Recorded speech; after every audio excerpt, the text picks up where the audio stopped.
آپ کو پتا ہے غریب نواز کو ہند الولی کہا جاتا ہے. وجہ یہ ہے کہ ولی کا ہندوستان ہے. یہ نہیں ہے کہ ہندوستان کا ولی، بلکہ یہ پورا ہند ہی ولی کا ہے. دربار غریب نواز سے ہندوستان کو جوڑا گیا ہے. سلطان الہند بھی کہا گیا، سلطان الاولیاء بھی کہا گیا. لیکن جانتے ہیں ان کے آنے کا راستہ اتنا پیچیدہ تھا. وہ سن 583 کی بات تھی، 583 ہجری چل رہی تھی، جب آپ حرم کعبہ سے نکل کر مدینہ طیبہ جا رہے تھے. اس وقت آپ کی عمر تقریباً 45 سال کے آس پاس کی تھی. نہایت ہی عبادت گزار، تقوی شعار. 20 سال اپنے پیر و مرشد کی خدمت کر کے وہ حرم کعبہ میں پہنچے تھے. 20 سال کے بعد جب مسجد نبوی میں گئے تو عجیب سی کیفیت تھی. سلام کیا رسول پاک صلی اللہ علیہ وسلم کے دربار میں تو جواب قبر انور سے آیا، وعلیک السلام یا معین الدین شیخ البر والبحر. اے معین الدین، تجھ پر میری سلامتی ہو، اللہ کی سلامتی ہو، جو خشکیوں کا بھی اور تریوں کا بھی تجھے امام بنایا گیا ہے. اور آواز یہ نبی کریم صلی اللہ تعالی علیہ وسلم کے دربار سے سننے والی آواز تھی.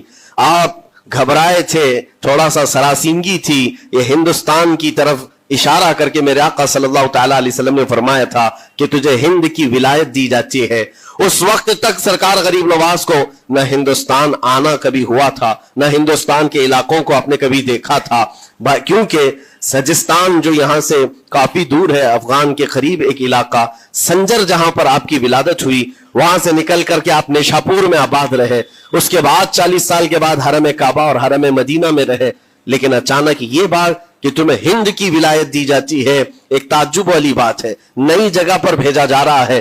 آپ دوبارہ شام میں نبی پاک صلی اللہ علیہ وسلم کے دربار میں حاضر ہوئے اور سلام پیش کرنے کے بعد، کیونکہ یہ خوشی کی بات تو سب کے لیے تھی کہ ہندوستان کو اللہ تعالیٰ ایک عظیم ولی بھیج رہا ہے، لیکن جس کو بھیجا جا رہا ہے وہ بے قرار تھا، بے چین تھا، کیونکہ نہ راستے پتہ ہے، نہ ملک کے حالات معلوم ہیں.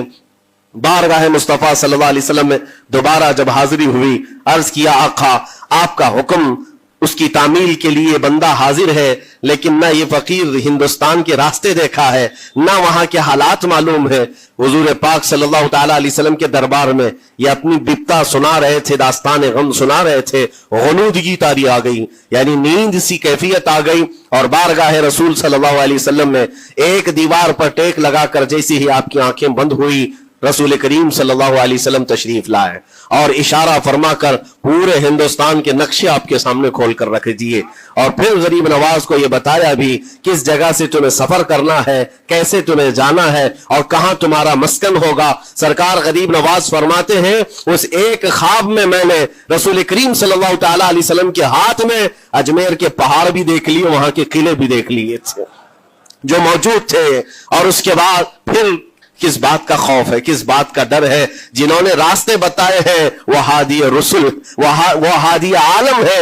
نبی پاک صلی اللہ علیہ وسلم آئے ہیں پوری کائنات کو راستہ دکھانے کے لیے، اور جنہوں نے غریب نواز کو ہند کا راستہ بتایا ہو، پھر ڈر کس بات کا؟ جب آپ بیدار ہوتے ہیں تو اپنے ساتھ 40 قطب اس اولیاء کرام کی جماعت لے کر مدینہ طیبہ سے سفر کے لیے نکلے تھے. میرے عزیزو، اب بات یہاں آتی ہے، اسی لیے مدینہ طیبہ سے یہ پورا پلان ہوا ہے، مدینہ طیبہ سے بھیجا گیا ہے، مدینہ طیبہ سے پلیسمنٹ ہوا ہے. اسی وجہ سے آج تک تاریخ غریب نواز کو عطائے رسول کہتی ہے.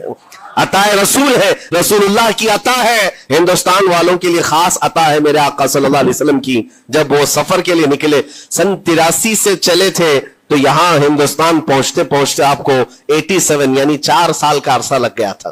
4 سال کے عرصے کے بعد آپ پہنچے میرے عزیزوں. نہ پلینوں کا سفر، نہ جہازوں کا سفر کہ اڑ کر کے ادھر سے ادھر آ گئے. وہ تو پیدل قافلہ نکلا تھا، درویشوں کا قافلہ تھا، اور وہاں مدینہ طیبہ سے نکل کر بغداد پہنچے. بغداد میں اولیاء کاملین کی صحبت پائی، وہاں سے پھر نیشاپور، پھر اس کے بعد ہرات، اور افغان کے علاقے ہوتے ہوئے لاہور پہنچے. لاہور میں سرکار داتا گنج بخش عالم رحمت اللہ تعالی علیہ کے دربار میں چلہ کشی فرمائی، وہاں سے دلی پہنچے. یہاں یہ پورا جو راستہ ہے 4 سال کا میرے عزیز و تاریخ میں ہے. سرکار غریب نواز جس راستے سے چلتے جاتے تھے، جو کافر یا مشرک بھی دیکھتا وہ دائرہ اسلام میں داخل ہو جاتا تھا. نور الہی، نور وحدت کا ٹکڑا آپ کی جبین اقدس پر ایسا چمکتا تھا کہ لوگ جو آتے وہ پھر آپ کی صحبت سے دور کوئی جاتا نہیں تھا.